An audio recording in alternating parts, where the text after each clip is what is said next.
Today we're going to look at the Vista V3, the latest version of Uppababy's classic and much-loved tandem-capable four-wheeler. So let's jump straight into it then, going over the model from top to bottom and examining its advantages and disadvantages in terms of child comfort, ease of use, performance, and mechanics, before ending with a discussion of which uses and lifestyles it best suits and whether we feel it's worth its price.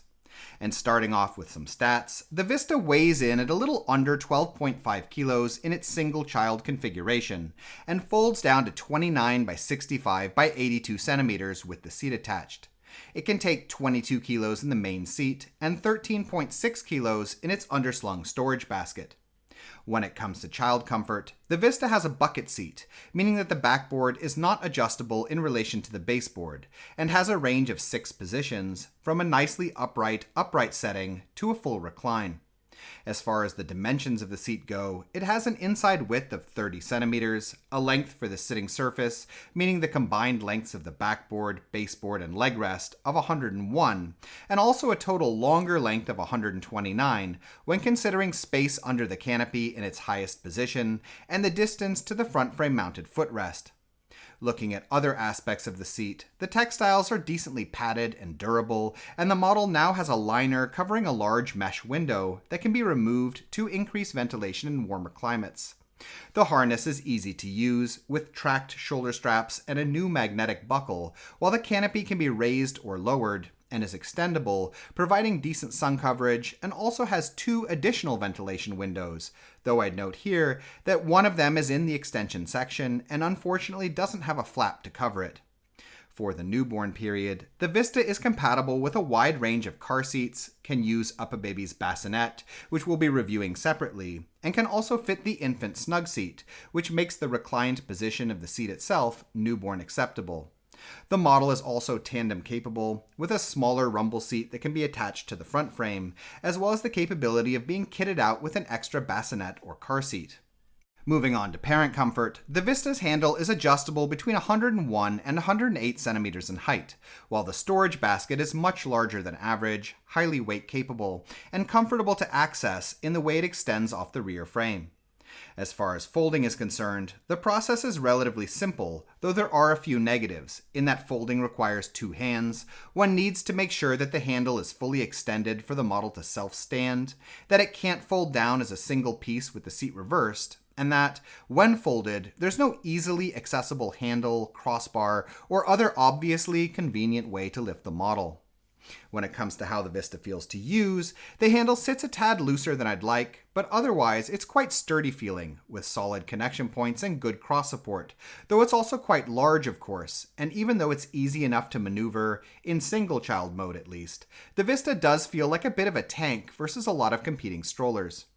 Shock absorption has been improved on the V3 version, with more bounce in the spring-loaded support struts, which is a definite positive in my opinion as, though past versions of the Vista could tackle lighter off-road conditions just fine, with the model having great wheel size, 11 inches in the back and 8 in the front, continuously rough ground like old-style cobblestones and icy sidewalks sometimes made the chassis pretty jittery. One thing I would note here, however, is that, even with improved shock absorption, the seat frame sits a little loose on the chassis, which can still make it shake around a bit over really rough ground. And it's also important to note that in tandem mode, the Vista is a lot heavier to steer and tip than with only one child, and is also a bit more uncomfortable over rough ground, in that the added weight in front makes it harder to wrestle your way around or over obstacles. Alright, let's move on to the mechanics of the model then, starting out with the handle, the folding system, and the overall structure of the chassis, where, though a little loose, the Vista's handle is still quite sturdy in terms of both handling the weight of the model, even in tandem mode, as well as with regards to not often developing problems with its internal components, either those responsible for telescopically extending the handle or for activating the folding system, which itself is constructed virtually entirely of metal, and where past experience with earlier iterations of the Vista shows that issues with the folding components are pretty rare. As far as the larger structure of the chassis is concerned, the design has a minimal number of connection points, reinforced hinged and locking points, and several crossbars, making for few places to loosen up over time, and protecting against the development of alignment issues with the model's internal mechanisms. The Vista's been around for a long time now, and while there are some issues that occur here and there, I've seen this welded crossbar on the rear frame crack a few times, for example, as a result of hard use. The larger structure of the chassis tends to hold up quite well, and I'd further note here that Uppababy is a bit better than a lot of other companies when it comes to spare parts and after-sales service. Moving down to the rear frame of the model, there's again a bit more range of movement in the suspension struts, creating a more noticeable bounce, while, as far as the brake system goes, the model sports a flip-flop friendly wire-based setup that, though user-friendly, is unfortunately pretty complex, with spring-loaded mechanisms and a fair number of smaller plastic components. And while I wouldn't say that problems with the brake system are too common, they are quite hard for most people to fix themselves when they do occur.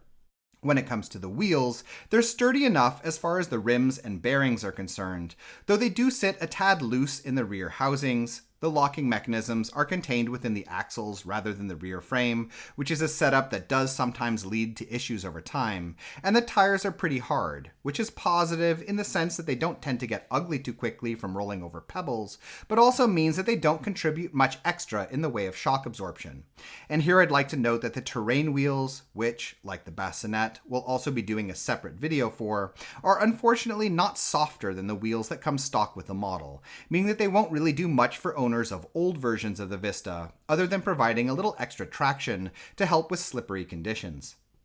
Looking lastly at the front frame, the front wheels have the same rims and tires as in the back, and there's decent suspension built into the forks.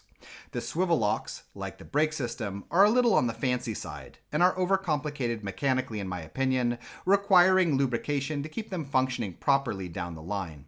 The wheels sit tightly both within the forks as well as the front housings, and it's pretty rare for the Vista to develop wobbling problems in my experience, though I would note that this tight connection relies partially on ball bearings, which can wear down over time and need replacing, and also that further lubrication is important from time to time to keep the fork axles from rusting within those bearings.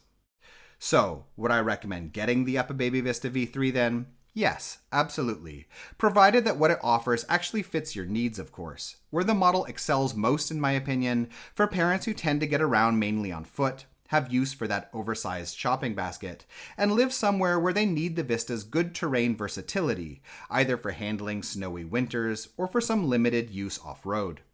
There are definitely a few negatives with the model, most notably in my opinion, the inability to fold down as a single piece with the seat reversed, but at the same time, this is one of those strollers built with quality materials that's shown relatively strong durability over the years, and is thus still well worth its more premium price in my opinion.